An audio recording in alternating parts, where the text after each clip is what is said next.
बिहार के वैशाली जिले में ईडी की छापेमारी के बाद पहली बार टॉपर घोटाले के मास्टरमाइंड बच्चा राय उर्फ अमित कुमार आया कैमरे के सामने। कहा, ईडी की छापेमारी को गलत करार दिया। वहीं अमित कुमार ने बताया कि ईडी की छापेमारी में बरामद 3 करोड़ कैश को बीएड कॉलेज में नामांकन कराने वाले स्टूडेंट से प्राप्त फीस था, जिसे बैंक में टेक्निकल समस्या की वजह से जमा नहीं हो पाया था, जिसे कॉलेज के सचिव के कमरे में सुरक्षित रखा गया था।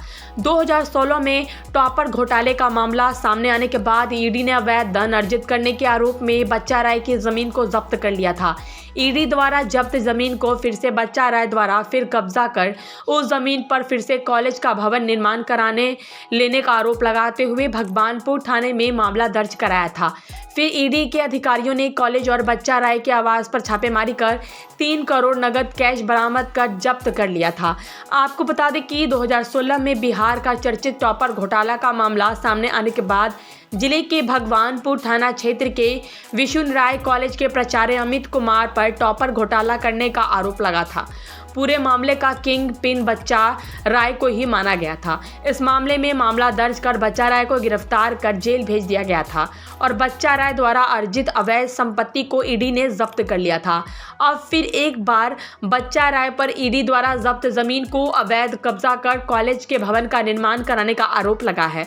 पूरे मामले पर बच्चा राय सामने आकर अपनी सफाई पेश किया है।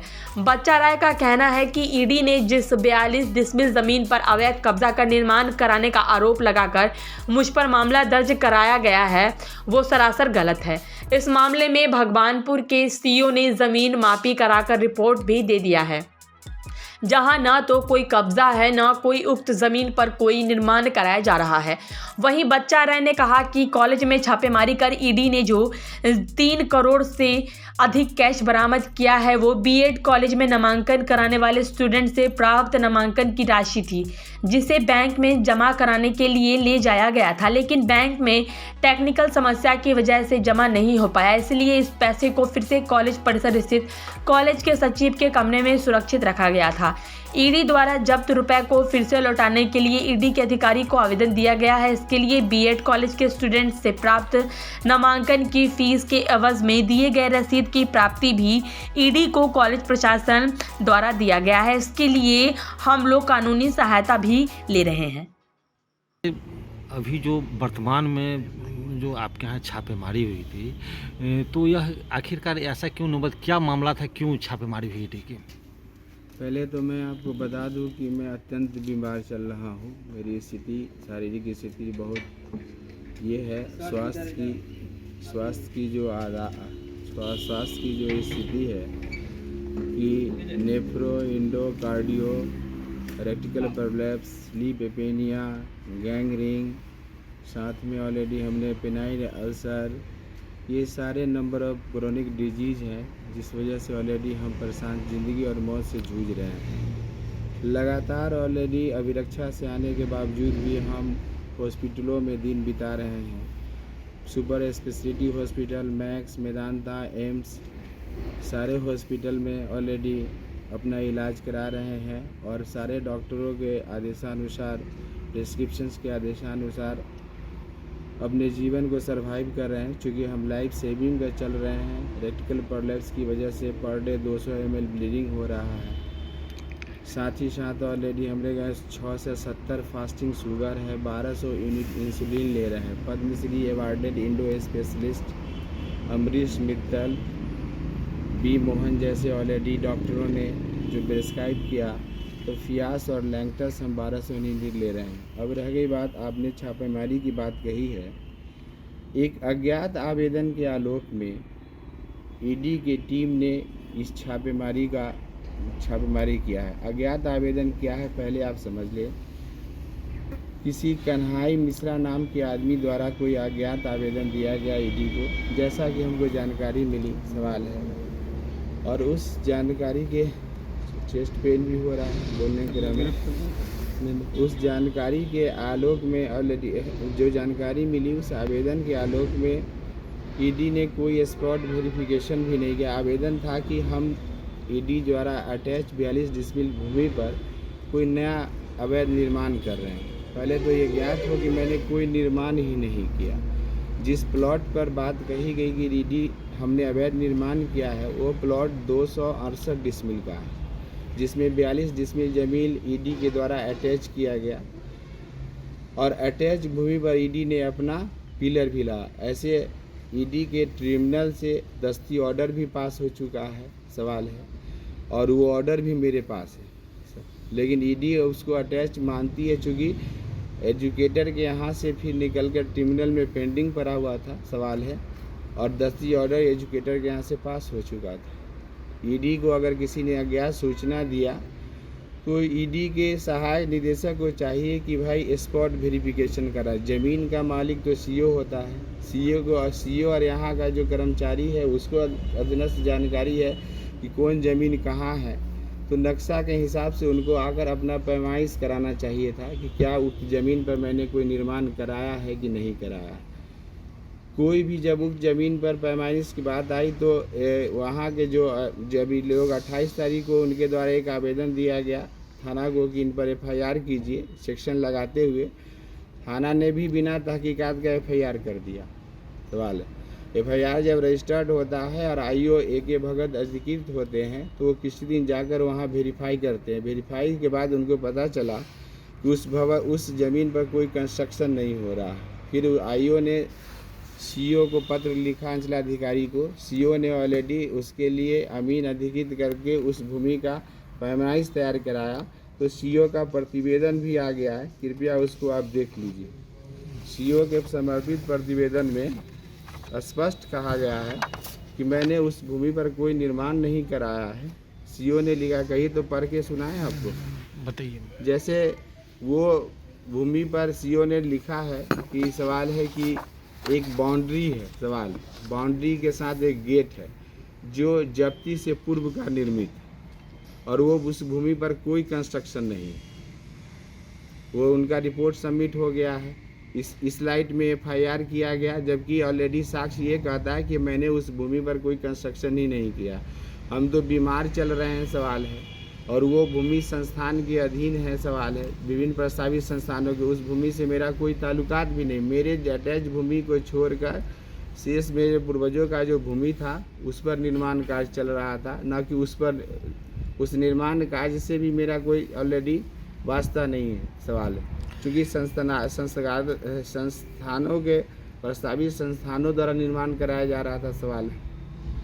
अब रह गई बात कि जब ईडी ने बिना वेरिफिकेशन कराए हुए और थाना अध्यक्ष ने बिना वेरीफाई कराए हुए जब उस पर ऑलरेडी FIR दर्ज किया, तो मैंने एक प्रतिवेदन वहां अपने अधिकृत कर्मचारियों द्वारा 5/12/2023 को ईडी कार्यालय को दिया कि आप FIR को वापस लीजिए, क्योंकि आपने किसी भी तरह का तहकीकात और स्थलीय जाँच नहीं कराया। और कोई 2 मिनट रुक के बोल सकते, आवाज़ लड़खड़ा रही, चीज कराए हुए ऑलरेडी उस भूमि को अटैच कर दे, तो हमने उनको प्रतिवेदन दिया कि आप FIR को वापस लीजिए। सवाल है, आपने गलत FIR दर्ज किया।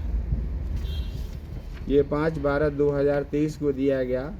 इस चिट्ठी के वहाँ सबमिशन पश्चात 9 तारीख को जब अर्ली मॉर्निंग हम यहाँ आए थे, दिल्ली इलाजरत थे, जब मॉर्निंग पहुँचे ही थे कि सुबह ईडी की टीम यहाँ पहुँचती है, सवाल है, वो पहुँच कर और कहती है कि हमारे पास सर्च वारंट है, आप इसको देख लीजिए। सर्च वारंट उन्होंने हमको रिसीव भी नहीं कराया, कहा कि इसको देख लीजिए, हमारे न्याय संगत कानून में खाली दिखाना है, आपको रिसीव नहीं करना है, और हम आपके यहाँ हमको सर्च करना है। हमने कहा कि ठीक है, आप सर्च कर लीजिए। सवाल है, बीमार होने के बावजूद भी इस समय भी सर्च में जितनी ज़रूरत पड़ी उतना उनको हमने कोऑपरेट किया, क्योंकि जब हम बीमार थे, बैठने की स्थिति में नहीं थे, तो भी सर्च में, चूँकि न्याय संगत जितनी भी संविधान प्रदत्त ऑलरेडी अधिकार ईडी को दिए गए हैं, उसके तहत उसने ऑलरेडी जो आरोप यह लगा कि यह अवैध आपका जो है कैश था, तो हमने तो पहले ही प्रश्न के जवाब में आपको बताया है कि वो राशि विष्णु राजदो टीचर्स ट्रेनिंग कॉलेज सेक्रेटरी आवास के रखे अलमीरा से इन लोगों ने लिया है। यहाँ ही नहीं, जो राशि आप देख रहे हैं या पेपर में पढ़े होंगे, जैसा कि इनको जानकारी है, यहाँ से जो राशि उन्होंने लिया है 1,91,050 1,91,50 के 1,91,50,000 करीब, रेस्ट राशि का दर्शा रहे हैं वो कि हम वहाँ से लिए हैं। जो जब्ती सूची हम लोग को या जब्ती सूची जो रिसीव कराया गया जिन लोगों को, वहाँ तो जैसा जानकारी हमको सेक्रेटरी से प्राप्त हुई, सवाल है कि या इनके एडवोकेट साहब से प्राप्त हुआ कि वहाँ कोई भी कर्मचारी पदाधिकारी नहीं था। बिना सूचना का कार्यालय खुलने का टाइम 10 से लेकर ऑलरेडी 5 बजे तक है। बिना सूचना प्रेषण का ही ऑलरेडी ताला काटकर या अलमीरों का लॉकर काटकर, सवाल है जैसा सचिव के प्रतिवेदन से निहित होता है कि काटकर उन लोगों ने ऑलरेडी उस पेपर कागजात को बरामद किया है और राशि को बरामद किया है। अगर सचिव ने लिखा भी है कि अगर आप हमें सूचित करते तो मैं आपको इस कार्य में सहयोग करता और जांच होती। अच्छा, जितने सारे आरोप आप पे लग रहे हैं, इस पे आपकी अंतिम प्रतिक्रिया क्या है? जो भी आरोप हम पर लगाए गए हैं वो निराधार, तथ्यविहीन और आधार विहीन। उन सारे आरोपों का हमसे कोई लेना देना नहीं। एक और आरोप लगा था कि जो ईडी द्वारा जमीन को जो है जब्त किया तो उसको जो है फिर से कब्जा कर लिया गया। तो मैंने कहा कि ज़मीन का मालिक ना हम हैं और ना ही ईडी को इसकी जानकारी है कि कौन ज़मीन कहाँ है। ईडी ने केवल बोर्ड लगाया है और ईडी द्वारा लगाए गए सारे अटैच भूमि को मैंने आज तक ताका भी नहीं है। हम ज़मीन जो जोतते हैं, खेती करते हैं, सवाल है उसी ज़मीन पर कर रहे हैं। जो ज़मीन मेरा अपना पुश्तैनी ज़मीन है और जो मेरा ज़मीन ईडी के अटैचमेंट से बाहर है। हम एक अच्छे किसान भी हैं, आपको ज्ञात होगा, सवाल है। हमारे यहाँ गौपालन भी होता है। हम ऑलरेडी अपने सोर्सेस ईडी को, आईटी को दे चुके हैं कि मेरा सोर्स ऑफ इनकम क्या है, सवाल है। बीमार हालात में जितना हम सर्वाइव कर रहे हैं, सवाल है अपने जीवन यापन को संचालित करने के लिए हो रहा। हम चलने फिरने के लिए लाचार है, उठने के लिए भी हमको 2 आदमी की ज़रूरत होती है। टॉयलेट में बैठने के लिए और उठाचू ब्लीडिंग होता है, हमको चक्कर आती है, हम वही गिर जाते हैं, सवाल। 1 घंटा एक दार टॉयलेट जाने पर 1-1.5 घंटा लगता है। चूँकि कांच को ऊपर उठाने में अगर कहते तो हम आपको वीडियो अभी दे देते। जो रेक्टिकल बाहर आता है पैखाना के रास्ते, उसको ऊपर उठाने में हमको 1-1.5 घंटा लगता है। हम पूरी तरह से परेशान हैं। हमने कोई कंस्ट्रक्शन का कार्य नहीं किया है। सत्यापन हेतु आप कंसर्निंग SDCO से भी मिलकर इसका सत्यापन कर सकते हैं कि उनके द्वारा समर्पित प्रतिवेदन में स्पष्ट कहा गया है कि हमने उस पर कोई निर्माण कार्य नहीं किया। आगे क्या करेंगे?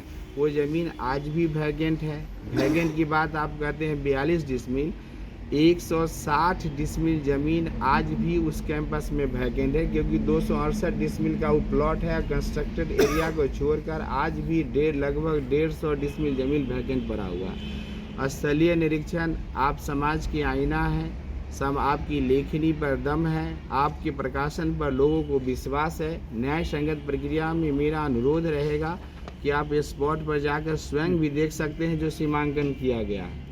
किसी मांग तो ईडी की कार्रवाई पर आगे आप क्या करेंगे, क्या प्रतिक्रिया होगी? मेरी ईडी के कार्रवाई पर सवाल है। हम न्यायालय पर भरोसा है। पहले भी मैंने संविधान प्रदत्त जो भी अधिकार हमको दिए गए हैं, एक आम आदमी का जो अधिकार है, न्यायालय के शरण में हम जाएंगे। उनको भी हमने ईडी के संबंधित पदाधिकारियों और अधिकारियों से भी मैंने अनुरोध किया है कि आपके द्वारा लॉज FIR वो गलत है, आप समीक्षा करें या उससे संबंधित जितने भी पदाधिकारी हैं उनको हम पत्र प्रेषित करके आग्रह कर रहे हैं। अगर इनके स्तर पर निष्पादन होता है तो ठीक है, नहीं तो अंतिम दौर तो न्यायालय का है, न्यायालय ही इसका निष्पादन करेगी। सवाल है न्याय प्रक्रिया पर हमको भरोसा है। जरूरत के कागजात कार्रवाई पर जो है किस तरह का जो है न्यायिक पक्ष क्या है उसका, उसके बारे में? अब ईडी के कार्रवाई का न्यायिक पक्ष ये है कि अभी आज का जो प्रेस विज्ञप्ति जो है वो स्पष्टीकरण हेतु दिया गया है कि ईडी के द्वारा जो भी कार्रवाई करी गई है वो जो है सत्य से परे और मिसकंसेप्शन के तहत जो है ये कार्रवाई जो है कर दिया गया है। जैसा कि ईडी के FIR के लिए जो प्रतिवेदन दिया गया है उसी से स्पष्ट होता है कि ईडी को किसी तरह से कोई जानकारी मिली कि जो है ईडी के द्वारा जब्त 42 डिसमिल ज़मीन पर जो है किसी तरह का जो है कंस्ट्रक्शन किया जा रहा है। इसके आलोक में हमने खुद जब जानकारी हुई थी तो हमने खुद दिया था कि हमारे तरफ से किसी तरह का कोई जो है जब्त जो है संपत्ति है उसके ऊपर किसी तरह का कोई भी कार्रवाई जो है नहीं किया जा रहा है। आगे की आप किस प्रकार की प्रक्रिया में लगे हुए हैं? आगे हमने ईडी को जो है अपने प्रबंधन के तरफ से जो है पत्राचार किया है कि आपके किस सूचना के आधार पर जो है इस तरह का छापा मारा गया और इस पे हमारा स्पष्टीकरण हमसे क्यों नहीं मांगा गया, जबकि हम स्पष्टीकरण देने के लिए और जो है न्यायिक व्यवस्था में हर तरह से सहयोग करने के लिए जो हम यहाँ तैयार थे, उसके बावजूद जो है इस तरह से क्यों किया गया। ईडी के खिलाफ भी जो है हमने अभी लिख करके दिया है, पहले तो हम ईडी से ही ये पत्राचार कर रहे हैं और उसके बाद जो है जो न्याय का कॉम्पिटेंट अथॉरिटी है उसके समक्ष क्या हम लगता है लोग स्थानीय स्तर पर मैनिपुलेट करने का भी काम किया गया है क्या ईडी जैसे संस्थान को? ये पूरी तरह से जो है मिसकंसेप्शन में ही जो है ये एफआईआर किया गया है, क्योंकि जब एफआईआर के लिए जो है स्थानीय सीओ को और उनको जो प्रतिवेदन दिया गया था तो उसके जांच प्रतिवेदन आ गया है। आप लोग खुद चल के वहाँ पे देखेंगे कि वहाँ हमने इस बार पक्का ये करवा दिया गया है कि वो जो है ईडी का जो पहले से अटैच प्रॉपर्टी है उसके अलावा भी वहाँ बहुत सारा प्रॉपर्टी ऑलरेडी पहले से ही वैकेंट पड़ा हुआ है और वो प्रॉपर्टी को मेजरमेंट करके सीओ और स्थानीय थाना इंचार्ज के समक्ष ही जो है उसको जो है अलग करके दिखा दिया गया है कि नहीं, ये जो जिस कंस्ट्रक्शन की बात हो रही थी वो उसके अलावा जो अपना इनका अपना संपत्ति है जो प्रबंधन के लिए दिया गया है, हाँ, उसके ऊपर कंस्ट्रक्शन हो रहा था और ये जो है ईडी के द्वारा जब संपत्ति जो है पूरी तरह से किसी भी तरह के इंक्रोचमेंट से जो है फ्री है। अच्छा, ईडी और सीबीआई के ऊपर लगातार जो उसके कामों के ऊपर जो प्रश्न चिन्ह लग रहा है, इस पे आपकी क्या सफाई है? ऐसा है कि मिसकंसेप्शन में कभी भी कोई न्याय में भी ये व्यवस्था है कि यदि मिसकंसेप्शन में किसी तरह का कुछ कार्रवाई हो जाता है तो बीइंग ए सिटीजन जो है हमारा ये कर्तव्य बनता है कि हम उनकी तरफ उनका ध्यान आकृष्ट करें कि जो मिनिमाइज़ हो, और यदि उसके बावजूद भी ये नहीं होता है तो उसके लिए फिर सभी के लिए कॉम्पिटेंट कोर्ट का जो है दरवाज़ा खुला हुआ है, तो फिर हम उसके शरण में जाएंगे। नाम बता अभी दीजिए। तत्काल जो है ऐसा है कि जो जब पैसे की बात आई है या एफआईआर की, तो एफआईआर के संबंध में जो है सीओ और जो स्थानीय थाना इंचार्ज के जांच प्रतिवेदन से ही स्पष्ट हो गया है कि वहाँ किसी तरह का इंक्रोचमेंट जो है नहीं किया गया है और ईडी द्वारा जब्त संपत्ति जो है पूरी तरह से स्वतंत्र और फ्री है।